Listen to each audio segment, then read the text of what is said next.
O que é tentação segundo a Bíblia? De onde ela vem? Como resistir às tentações? Tentação basicamente é uma instigação ao pecado. Uma pessoa que está sob tentação, literalmente ela está sendo motivada e induzida a transgredir a lei de Deus e fazer aquilo que é moralmente incorreto e contrário à vontade do Senhor. Mas o verbo tentar traduz na Bíblia alguns termos hebraicos e gregos que não necessariamente possuem esse sentido mau. Em muitas passagens bíblicas esses termos simplesmente indicam um tipo de teste a fim de provar algo ou alguém. Há ainda aquele tipo de tentação que significa um ataque de uma pessoa contra outra, com o objetivo de identificar e expor seus pontos fracos, na tentativa de usá-los contra a própria pessoa que foi testada. É nesse sentido que frequentemente os inimigos do Senhor Jesus o tentavam na esperança de barrar seu ministério. Mateus 16,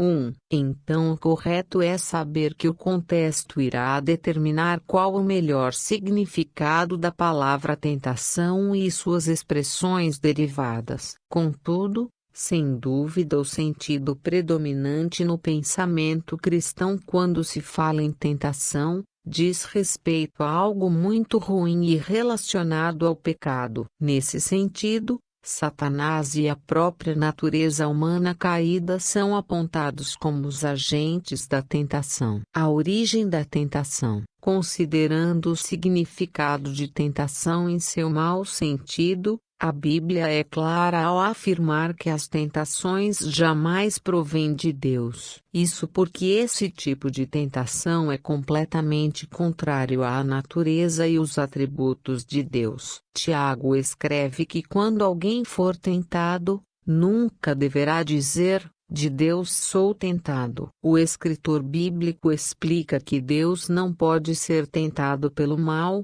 e a ninguém tenta. Tiago 1, 13. Por outro lado, o diabo aparece na Bíblia como o principal instigador da tentação. Ele exerce grande pressão para que os homens se envolvam cada vez mais no pecado. Por isso o apóstolo Paulo chama Satanás de o tentador, que instiga até mesmo os cristãos ao pecado. 1 Coríntios 7, 5. 1 Tessalonicenses 3, 5. Satanás é um promotor da tentação que jamais deve ser subestimado. Ao empreender uma tentação contra alguém, ele usa de astúcia, inteligência e estratégia. Em sua perversidade, ele é capaz de utilizar até mesmo a palavra de Deus de forma distorcida para sustentar sua tentação. Foi assim que ele tentou o primeiro casal no Jardim do Éden.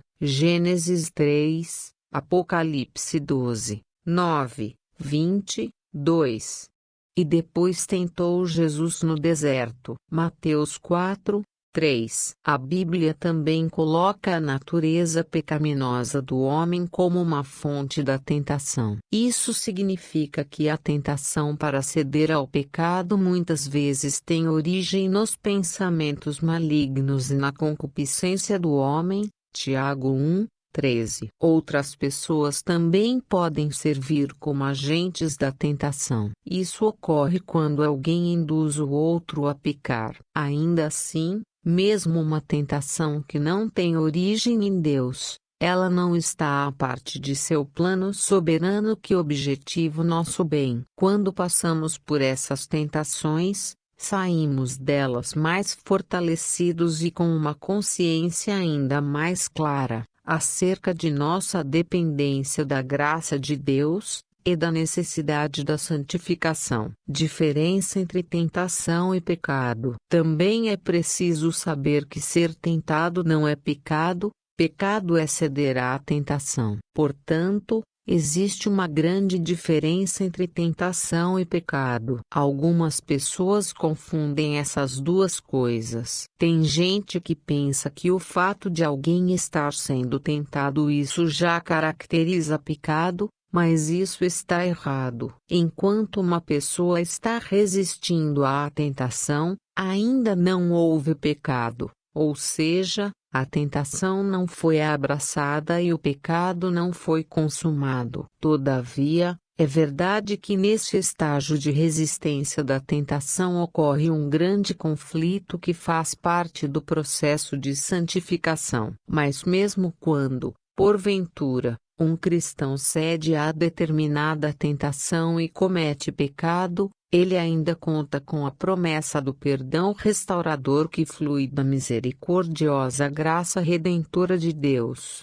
1 João 2, 1. Porém, ceder à tentação é um acidente de percurso na vida do verdadeiro cristão, e não algo que o caracteriza. 1 João 1, 10, 3. 9. Resistindo à tentação. Ceder à tentação é algo muito ruim e perigoso, inclusive, pode demonstrar que a profissão de fé de alguém não é sincera. Jesus falou exatamente sobre isso na parábola do semeador.